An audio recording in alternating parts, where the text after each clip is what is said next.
السلام علیکم ورحمۃ اللہ وبرکاتہ۔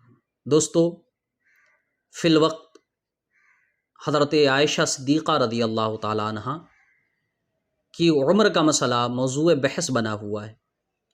لوگ اس پر اپنی اپنی رائے رکھ رہے ہیں، اور جو مخالفین اسلام ہیں وہ اسی کو ہتھیار بنا کر اسلام پر حملہ کرنے کی کوشش کر رہے ہیں۔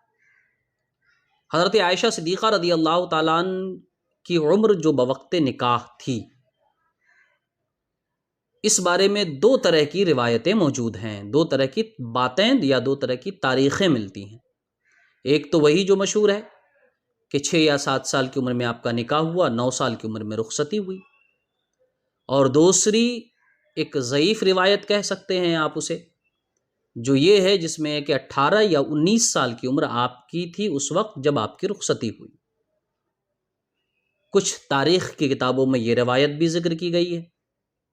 خیر، ہم بحث کریں گے اس روایت سے متعلق جو کہ جمہور کی ہے اور جسے لے کر اعتراض کر رہے لوگ، یعنی حضرت عائشہ کی عمر 9 سال تھی رخصتی کے وقت۔ اسے سمجھنے کے لیے آپ کو دو چیزیں سمجھنی پڑے گی، ایک اتہاس اور دوسرا بھوگول، یعنی ایک تاریخ اور دوسری چیز ہے جغرافیہ۔ تاریخ تو یہ کہ یہ بات کب کی ہے، اور جغرافیہ یعنی بھوگول یہ کہ یہ بات کہاں کی ہے۔ تاریخی لحاظ سے تقریباً 1450 سال پرانا یہ واقعہ ہے۔ تقریباً 1450 سال پہلے یہ بات ہوئی تھی، اور ہوئی کہاں تھی؟ وہ عرب کی زمین ہے۔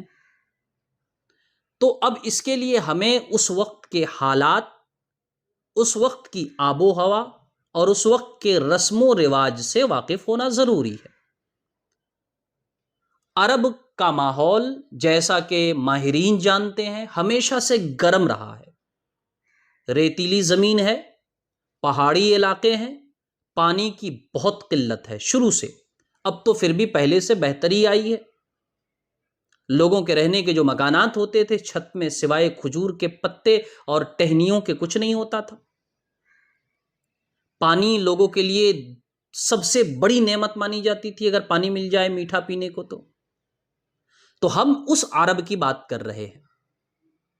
اور سائنس کی بات کر لیں آپ، جو کہ سائنس کا زمانہ ہے۔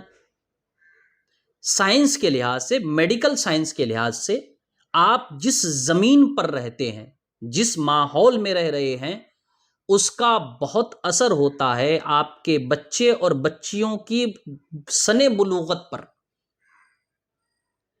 عام طور پر لڑکیاں بالغ ہوتی ہیں، یعنی پیریڈز کو اسلام میں بلوغت کہا جاتا ہے۔ لڑکیوں کو جب پیریڈز آنے لگے تو وہ اسلام کے قاعدوں کے لحاظ سے بالغ ہو جاتی ہیں۔ تو عام طور پر لڑکیاں 11 سے 12 سال کی عمر میں بالغ ہوتی ہیں، اور لڑکے 12 سال کے بعد 13، 14، 15 سال۔ لیکن میڈیکل سائنس کہتا ہے کہ اگر یہی معاملہ ایسی زمین پر یا ایسے علاقوں پر ہو جہاں کی آب و ہوا گرم ہو، جہاں پانی کم سے کم ملے، تو وہاں عمر کی مقدار گھٹ جائے گی۔ آپ اسے ایسے سمجھے، 2005 میں بی بی سی نیوز نے ایک رپورٹ شائع کی تھی، چھاپی تھی۔ اس رپورٹ میں انہوں نے بتایا کہ بڑے گھرانے، جو مالدار گھرانے ہیں، رچ لوگ ہیں، ان کے یہاں کا کھانا پینا چونکہ الگ ہوتا ہے عام لوگوں سے، وہ بہت زیادہ گرم کھاتے ہیں، نان ویج گرم کھائیں یا ویج کے معاملے میں بھی۔ تو انہوں نے ایک رپورٹ چھاپی کہ بڑے گھرانوں کی لڑکیاں اور گرم ماحول میں رہنے والی لڑکیاں 7 سال کی عمر میں بالغ ہو رہی ہیں۔ یہ 2005 کی بات میں کہہ رہا ہوں۔ 2005 میں یہ رپورٹ شائع ہوئی کہ بڑے گھرانوں کی لڑکیاں اور گرم ماحول میں رہنے والی لڑکیوں کو تقریباً 7 سے 8 سال کی عمر میں پیریڈز آ جاتے ہیں، وہ 7 سے 8 سال کی عمر میں بالغ ہو جاتی ہے۔ آپ اس رپورٹ کو گوگل پہ سرچ کر سکتے ہیں۔ تو اب آئیں ہم عرب کی طرف۔ عرب کا ماحول بھی چونکہ گرم تھا، وہاں کی آب و ہوا گرم تھی، اور وہاں کا جو جغرافیائی سسٹم ہے وہ ہمارے یہاں سے بالکل مختلف ہے۔ تو وہاں بھی بچیاں کم عمر میں بالغ ہو جایا کرتی تھی، یعنی پیریڈز آ جاتے تھے، اور کم عمر میں بالغ ہونے کی وجہ سے کم عمر میں ہی شادی بھی ہو جاتی تھی۔ اس کی ایک بڑی مثال میں آپ کو روایت کے حوالے سے بتاؤں دارقطنی حدیث کی بڑی مشہور کتاب ہے، اس حدیث میں ایک روایت حضرت عباد ابن عباد الملہبی رضی اللہ تعالیٰ عنہ کے حوالے سے نقل کی گئی۔ آپ فرماتے ہیں کہ میرا قبیلہ، قبیلہ ملہب، اس میں ایک لڑکی تھی جو 18 سال کی عمر میں نانی بن گئی۔ وہ یوں ہوا کہ 9 سال کی عمر میں اس نے ایک بچے کو جنم دیا، بچی تھی، اور پھر 9 سال کی عمر میں اس بچی نے ایک بچے کو جنم دیا۔ یہ واقعہ کہاں کا ہے؟ عرب کنٹری کا ہے، یہ اس زمانے کی بات ہے۔ تو اب سوچیں، اس زمانے میں 18 سال کی عمر میں لڑکی نانی بن جاتی ہے۔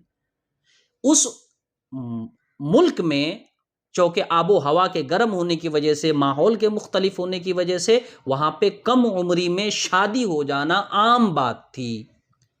کم عمری میں شادی ہو جانا کوئی معیوب نہیں سمجھتا تھا، کسی طرح کی عیب کی بات نہیں مانی جاتی تھی۔ اگر کم عمری میں 9 سال یا 10 سال کی عمر میں شادی ہو جانا وہاں معیوب ہوتا، تو آپ سوچتے ہیں، آپ نے کبھی سوچا نہیں ہوگا کہ کفار مکہ، مدینے کے یہود اور منافقین نے اسے کتنا بڑا موضوع بنایا ہوتا۔ نبی کریم صلی اللہ علیہ وسلم مکے میں رہے تو مکہ والوں نے ہر بات پر آپ پر اعتراض کرنے کی کوشش کی۔ کچھ نہیں ہوا تو آپ کو جادوگر کہنے لگے، کاہن کہنے لگے، شاعر کہنے لگے۔ مدینے میں آئے تو یہودیوں نے اعتراضات کرنے شروع کیے۔ تحویل قبلہ کا معاملہ ہوا، نہیں آپ نے قبلہ بدلا، خانہ کعبہ کی طرف نماز پڑھنے لگے، اسے لے کر واویلا مچایا گیا، واقع افک کو موضوع بنایا گیا۔ جب اتنی ساری چیزیں تھیں اور اگر اس وقت کم عمری میں نکاح عیب ہوتا تو سوچئے حضرت عائشہ کے نکاح کو لے کر کتنا واویلا مچایا گیا ہوتا۔ لیکن ایک بھی تاریخ کی کتاب میں ضعیف سے ضعیف کوئی روایت آپ کو نہیں ملے گی جس میں اس بات کا ذکر ہو کہ کسی نے حضرت عائشہ صدیقہ رضی اللہ تعالیٰ عنہ کے نکاح کے مسئلے کو کسی بھی طریقے سے موضوع بنانے کی کوشش کی۔ یہ بات اس پر صاف دلیل ہے کہ اس زمانے میں یہ بات معیوب نہیں تھی اور اس طرح کے نکاح عام طور پر ہوا کرتے تھے۔ ایک اور بڑی بات، نکاح 6 یا 7 سال کی عمر میں ہوئی حضرت عائشہ کی، اور آپ کی رخصتی تقریباً 9 سال کی عمر میں ہو رہی ہے۔ آپ تاریخ کی یا حدیث کی ساری کتابیں اٹھا کر دیکھ لیں، آپ کو کہیں یہ بات نہیں ملے گی کہ رخصتی کے لیے حضور کی طرف سے کوئی پیغام بھیجا گیا ہو یا فورس کیا گیا ہو۔ 9 سال کی عمر میں حضرت ام رومان، جو حضرت عائشہ رضی اللہ تعالیٰ عنہ کی والدہ ہیں، انہوں نے اپنی طرف سے رخصتی کا پیغام بھیجا اور اپنی بیٹی کو رخصت کیا۔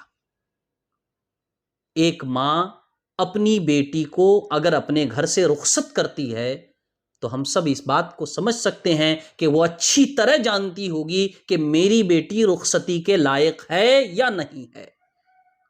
وہ رشتہ ازدواج کو، شادی شدہ زندگی کو نبھا پائے گی یا نہیں نبھا پائے گی؟ بغیر مطالبے اور بغیر فورس کے ماں اپنی بیٹی کو 9 سال کی عمر میں رخصت کرتی ہے۔ یہ بھی اس بات کی دلیل ہے کہ وہاں کے لیے، اس وقت کے لیے یہ بات کوئی بہت بڑی نہیں تھی، عام طور پر اس طرح کے معاملات ہوتے تھے۔ ایک بات اور، حضرت عائشہ صدیقہ کے والد حضرت ابوبکر صدیق ہیں۔ حضرت ابوبکر صدیق مکہ کے نہ تو لوور کلاس کے تھے اور نہ کوئی دیہاتی تھے، بلکہ عرب میں، مکے میں ہائیلی ایجوکیٹڈ مانے جاتے تھے، مالداروں میں، معزز لوگوں میں، بڑے تاجروں میں آپ کا شمار ہوتا تھا۔ تو بڑے گھرانے کے لوگ عام طور پر ویسے بھی روایت کے خلاف نہیں جاتے ہیں، ورنہ پورے محلے والے کیا کہیں گے پتہ نہیں۔ تو حضرت ابوبکر صدیق نے اپنی بیٹی کا نکاح کرایا اور 9 سال میں رخصتی کروائی۔ یہ اس بات کی دلیل ہے کہ جب قبیلے کا معزز آدمی ایسا کر رہا ہے تو ظاہر ہے کہ اس کا ایک عام رواج رہا ہوگا۔ تو جب اس زمانے میں اس کا رواج تھا، عام طور پر یہ چیز ہوتی تھی، اور جغرافیائی اعتبار سے اس علاقے کا گرم ہونا اس بات پر بھی دلیل ہے کہ وہاں کی بچیاں بہت پہلے بالغ ہو جاتی تھی، تو پھر کسی کو آج اس پر اعتراض کیوں ہے؟ میں پوچھتا ہوں، آج سے 1450 سال پہلے کا واقعہ لے کر آپ سوال اٹھا رہے ہیں۔ آپ آج کے ماحول کے حساب سے یہ اعتراض کریں تو غلط ہے۔ ہندوستان میں، ہمارے ملک میں آج سے 200-300 سال پہلے خود بال وواہ کی بڑی رسم تھی، عام طور پر شادیاں ہوتی تھی بچیوں کی، اور آج جو لوگ انگلیاں اٹھا رہے ہیں ہمارے ملک میں، ان کے دیوی دیوتاؤں میں بھی اس طرح کی چیزیں پائی جاتی ہیں۔ تو آج سے پہلے اس طرح کا ماحول تھا، ہو سکتا ہے یہ اس لیے تھا کہ اس وقت اس کے کچھ نقصانات نہیں تھے، آج سائنٹیفکلی اس کے نقصانات ہیں، اسی لیے بین کر دیا گیا کہ نکاح یا شادی پہلے نہ ہو، ایک مقررہ عمر کے بعد ہو۔ تو آپ پہلے جن کے یہاں کوئی نقصان نہیں تھا، جن کے یہاں ایک عام رواج تھا، آج انہیں بیٹھ کر گالی نہیں دے سکتے نا، اور نہ انہیں برا کہہ سکتے ہیں۔ فرض کیجئے آج سے 100 سال بعد کچھ ایسا ماحول بن جائے کہ سائنٹیفکلی ایک لڑکی کی شادی 30 سال سے پہلے کرنا نقصان دہ ہو، اور اس کے بعد یہ قاعدہ بن جائے کہ 30 سال سے پہلے شادی نہیں ہو سکتی، تو کیا 100 سال بعد کا کوئی آدمی آج کے لوگوں کو گالی دے سکتا ہے کہ 18 سال کی عمر میں کیوں شادی کرواتے ہو یا کرواتے تھے؟ اسی طریقے سے آپ اس وقت کے لوگوں کو برا بھلا نہیں کہہ سکتے جس وقت اس کے کوئی نقصان یا نقصانات نہیں تھے، بلکہ عام طور پر اس طرح کا رواج تھا لوگوں میں۔ اس کے علاوہ ایک دوسری اہم بات جو قابل غور ہے وہ یہ ہے کہ اتنی جو عمر حضرت عائشہ کی تھی، 9 سال کی عمر، اور 18 سال کی عمر میں حضور کا وصال ہو گیا، وفات ہو گئی۔ 9 سال حضرت عائشہ نے حضور کے پاس گزاری ہے۔ عقل، سمجھ، فہم و فراست کے لحاظ سے حضرت عائشہ کیسی تھی؟ ایک بات تاکہ آپ کو یہ پتا چلے کہ اس وقت اس عمر میں معاملات کیا ہوتے تھے۔ حضرت عائشہ نے 9 سال حضور کے پاس گزارے، 18 سال کی عمر میں حضور کا وصال ہوا۔ حدیثوں کی بات کریں جو حضور سے حدیثیں سن کر بیان کی جاتی ہیں، صحابہ نے بیان کی، حدیثیں بیان کرنے میں حضرت عائشہ دوسرے نمبر پہ ہیں، یعنی سب سے زیادہ حضرت ابو ہریرہ نے حدیث بیان کی، اور ان کے بعد دوسرے نمبر پہ سب سے زیادہ حدیثیں جس نے بیان کی وہ حضرت عائشہ صدیقہ ہے۔ 2210 حدیثیں مرفوع حضرت عائشہ صدیقہ رضی اللہ تعالیٰ عنہ سے مروی۔ یہ تعداد بہت بڑی ہے، اتنی بڑی کہ آپ کے والد گرامی حضرت ابو بکر صدیق جو حضرت عائشہ کی پیدائش سے پہلے سے نبی کریم صلی اللہ علیہ وسلم کے ساتھ ہیں اور وفات تک ساتھ رہے، ان سے بھی اتنی حدیثیں مروی نہیں ہیں۔ آپ اس عمر میں، یہ 9 سال، 10 سال، 11 سال، 12 سال کی عمر میں یہ عمر ہے حضرت عائشہ کی، حدیثیں سن رہی ہیں، یاد ہے، سمجھ ہے، اور پھر بعد میں یہ حدیثیں بیان بھی کرتی ہیں، اور صرف بیان نہیں کرتی بلکہ ان حدیثوں سے مسئلے نکال کر قوم کو بتا رہی ہیں۔ حضرت ابو موسیٰ اشعری رضی اللہ تعالیٰ عنہ فرماتے ہیں ہم لوگوں میں یعنی صحابہ کرام میں جب کوئی مسئلہ مختلف فی ہو جاتا، پیچیدہ ہو جاتا، تو ہم حضرت عائشہ کے پاس پیش کرتے اور وہ مسئلے کو حل کر دیتی تھی۔ تو وہ حضور سے حدیثیں سنتی تھی، 11 سال، 12 سال، 9 سال، 13 سال، 14 سال کی عمر ہے، جس عمر میں آج ہم کہتے ہیں لوگوں کو سمجھ نہیں ہوتی۔ وہ حدیثیں سنتی بھی تھی، یاد بھی ہوتی تھی انہیں، اور ان حدیثوں سے مسئلوں کا استخراج بھی کرتی تھی، مسئلے نکالتی بھی تھی، اور یہ حضرت عائشہ نے پوری عمر کی ہے۔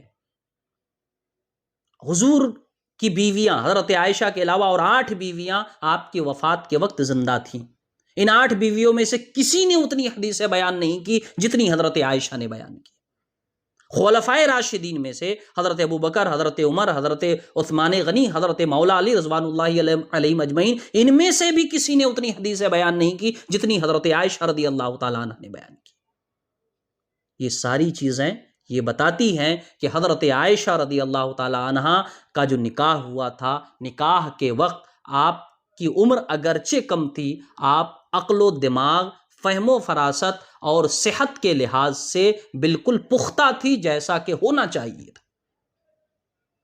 آپ کی سمجھداری کی بہت سی مثالیں ملتی ہیں۔ حضرت ابن حجر عسقلانی رحمۃ اللہ تعالی علیہ فرماتے ہیں کہ امت تک جو دین کا علم پہنچا ہے اس کا 1/4 حصہ حضرت عائشہ رضی اللہ تعالیٰ عنہ سے پہنچا ہے۔ آپ نے علم کب سیکھا؟ وہی عمر تھی نا، 9 سال سے شروع ہے، 10 سال، 11 سال، 12 سال، 13 سال، اور اس میں آپ نے اتنا کچھ سیکھا، اتنا کچھ یاد رکھا، اتنا کچھ سمجھا کہ اب کہ حضور کی وفات کے بعد اپنی آخری عمر تک آپ امت کی رہنمائی کرتی رہیں۔ لہٰذا کوئی بھی اس طرح کے سوالات کو لے کر پریشان نہ ہوں، اور جو لوگ سوالات کرتے ہیں ان سے میں کہوں گا آپ اتہاس بھگول پڑھیے، آپ تاریخ اور جغرافیہ پڑھیے، آپ کے اعتراض خود ختم ہو جائیں گے۔ پہلے شادیاں ہوتی تھی، یہودیوں میں بھی بہت سی روایتیں ملتی ہیں، بہت سی تاریخ ملتی ہے، عیسائیوں میں ملتی ہے، خود ان کی عیسائیوں کی جو کتاب بائبل ہے ابھی جو ان کے پاس موجود ہے اس میں اس بات کا ذکر ملتا کہ کم سے کم عمر میں لڑکیوں کی شادی کرا دی جائے، اور کرائی جاتی تھی ان کے یہاں، عیسائیوں میں کرائی جاتی تھی، ہندوؤں میں ہوتی تھی، بلکہ اب بھی بہت سی جگہوں پر ہوتی ہے۔ آج اگر بند ہے یا بین ہے ٹھیک ہے، پھر ایک سوال اسلام پر کیوں، ایک اعتراض اسلام پر کیوں؟ ظاہر ہے کہ یہ سراسر دشمنی ہے، اور یہ کھلی جہالت ہے، کوئی پڑھا لکھا آدمی اس طرح کی بات نہیں کر سکتا۔ آج ایک قاعدہ قانون بنا ہے 18 سال یا 17 سال سے کم عمر کی لڑکی سے کی شادی نہیں ہو سکتی، قانوناً جرم ہے، ٹھیک ہے، لیکن آج کا قانون آپ 1450 سال پہلے کھینچ کر نہیں لے جا سکتے، آج کے قاعدے کو آج سے آپ 2000 سال پہلے کھینچ کر نہیں لے جا سکتے، اور اگر لے جانا چاہتے ہیں تو پھر یہی سوال آپ اپنے دیوی دیوتاؤں کے یہاں کریں گے، آپ وہاں بھی اسی طرح کی بیہودہ گوئی کریں گے کہ ان لوگوں نے غلط کیا؟ نہیں، ان کے یہاں چلتا تھا، ان کے یہاں رواج تھا، اس کے نقصانات نہیں تھے لہٰذا ہوتے تھے۔ آج نقصانات ہیں، سائنٹیفکلی اس کے نقصانات سامنے آ رہے ہیں، آج بند ہے۔ ہو سکتا ہے آج سے 100 سال 200 سال بعد پھر یہ 18 سال کی عمر سے اور آگے بڑھا دینا پڑے، 25 سال 30 سال 35 سال کر دینا پڑے، اس وقت اس سے پہلے نقصانات ہوں گے تو اس وقت کچھ اور رواج ہوگا۔ اسی لیے دوستو میں کہوں گا اسلام کو پڑھیے، اور کوئی بھی سوال آپ کے ذہن میں ہے تو اس سوال کو سمجھنے کے لیے جن چیزوں کو پڑھنا ضروری ہے ان کا مطالعہ کیجیے، ان کو پڑھیے، انشاءاللہ آپ کے سوالات خود ختم ہو جائیں گے۔ السلام علیکم ورحمۃ اللہ وبرکاتہ۔